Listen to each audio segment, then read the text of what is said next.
Hello everyone. इस video में हम देखेंगे कि इस इन्फ्लेट वाले ऑप्शन से क्या होता है। तो अभी अगर मैं सिमुलेशन को यहाँ पे रन करूँगा तो आप देख सकते हैं कि हमारा प्लेन यहाँ पे फ्लोर पे आ गया है, और क्योंकि हमारा फ्लोर कोलिजन यहाँ पे ऑन है तो हमारा प्लेन यहीं पे रुक गया है। तो मैं इसको बैक कर रहा हूँ और यहाँ पे फ्लोर को बंद कर रहा हूँ।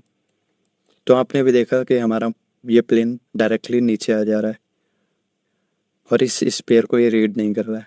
तो इस प्लेन पे आके मैं यहाँ कोलिजन वॉल्यूम पे क्लिक कर दूँगा तो यहाँ पे फिर से कुछ प्रोसेसिंग स्टार्ट हो जाएगी और अब मैं यहाँ फिर से नीचे आऊँगा और मैं अब रन सिमुलेशन पे क्लिक करूँगा तो अब हमारा प्लेन इस स्पेयर को रीड कर रहा है, जिस वजह से हमारा प्लेन यहीं पर रुक गया है। तो अगर मैं यहाँ जूम करूँगा तो आप देख सकते हैं कि हमारा प्लेन इस स्पेयर से थोड़ा दूर पे है, जैसा कि आप यहाँ पे देख सकते हैं कि इन दोनों के बीच में इतना गैप है, और इसी तरह से इन दोनों के बीच में हर जगह पे इतना ही गैप है। तो अगर इस गैप को हमें कम करना है या ज़्यादा करना है उसके लिए हमारा ये इन्फ्लेट ऑप्शन काम आता है। तो मैं इसको एक बार बैक कर रहा हूँ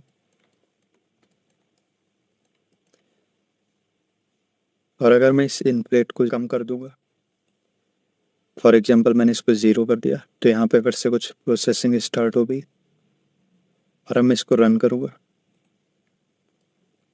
तो आप देख सकते हैं कि अब हमारा प्लेन इस स्पेयर पे पूरी तरह से फिट हो गया है। तो अगर आप इसको इस तरह से 0 रखेंगे तो कुछ जगहों पे तो ये इस तरह से ऊपर रहेगा, लेकिन कुछ जगहों पे ये अंदर चला जाएगा। तो इस तरह से आपका पूरा मॉडल ओवरलैप हो जाएगा। तो इसको मैं बैक कर रहा हूँ और यहाँ पे मैं इन्फ्लेट वैल्यू को 0.5 पे ला रहा हूँ। फिर से यहाँ पे प्रोसेसिंग स्टार्ट होगी और अब मैं इसको फिर से रन करूँगा तो यहाँ पे आप देख सकते हैं कि हमारा प्लेन फिर से इस स्पेयर से थोड़ा दूर आ गया है। इसको मैं फिर से बैक कर रहा हूँ और मैं इस इन्फ्लेट वैल्यू को थोड़ा सा बढ़ा ले रहा हूँ। फॉर एग्जांपल इतना मैंने इसको कर दिया और अब मैं यहाँ पे रन सिमुलेशन पे क्लिक करूँगा तो अब आप देख सकते हैं कि हमारा प्लेन इस स्पेयर से कितना ज़्यादा दूर पे है। तो मैं इस स्पेयर को ऐड करूँगा तो आप देख सकते हैं कि ये प्लेन अभी भी स्पेयर के शेप को फॉलो कर रहा है, बस इन दोनों के बीच में गैप थोड़ा ज़्यादा है। तो मैं अभी इन्फ्लेट को यहाँ पे 10 पे ले आऊँगा तो यहाँ पे फिर से प्रोसेसिंग स्टार्ट हो गई है और अब मैं यहाँ फिर से रन सिमुलेशन पे क्लिक करूँगा तो अब आप देख सकते हैं कि इन दोनों के बीच में फिर से गैप बढ़ गया है। तो आपको अब समझ आ गया होगा कि इन्फ्लेट स्लाइडर से क्या होता है। तो इसको आप जितना कम रखेंगे इन दोनों मॉडल्स के बीच में उतना कम स्पेस रहेगा, और इसको आप जितना ज़्यादा बढ़ाएंगे इन दोनों के बीच में उतना ज़्यादा गैप रहेगा। तो अभी मैंने इसको 0.6 वैल्यू दी है और अब मैं यहाँ पे रन सिमुलेशन पे क्लिक करूँगा तो ये इस तरह से दोनों पास में आ जाएंगे। तो अगर आप इसको 1 पे रखते हैं जो कि यहाँ पे डिफ़ॉल्ट वैल्यू है और फिर इसको आप रन करेंगे तो इन दोनों के बीच में इतना गैप रहेगा, और मुझे लगता है इन दोनों के बीच में इतना गैप अगर है तो इन दोनों के बीच में कभी भी ओवरलैपिंग नहीं होगी। फॉर एग्जांपल अगर आपके किसी भी मॉडल पे इस तरह के शेप्स हैं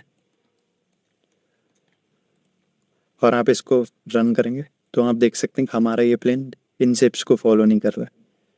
तो उसके लिए आपको यहाँ पे रिकैल्क पे क्लिक करना पड़ेगा। तो अब यहाँ पे ये प्लेन इनको भी रीड कर रहा है और मैं यहाँ पे रन सिमुलेशन पे क्लिक करूँगा तो आप देख सकते हैं कि अब हमारा प्लेन इन शेप्स के हिसाब से यहाँ पे रन हो रहा है। तो मैं इस प्लेन को यहाँ पे बैक कर रहा हूँ और मैं फिर से इसको रन कर रहा हूँ। तो बेसिकली अगर आपने इसको 1 पे रखा है तो अगर इस तरह के भी आपके मॉडल पे शेप्स हैं तब भी हमारे प्लेन पे यहाँ पे ओवरलैपिंग नहीं आ रही।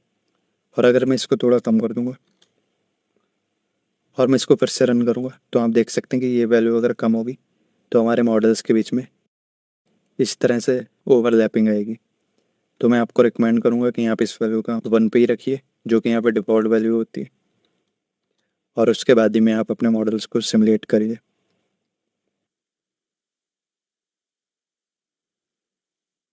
और अगर किसी केस में आप चाह रहे हैं कि इन दोनों के बीच में कोई स्पेस ना रहे तो आप इन्फ्लेट वैल्यू को कम भी कर सकते हैं।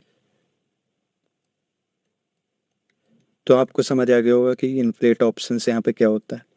तो इस वीडियो में इतना ही रखते हैं। Thank you everyone.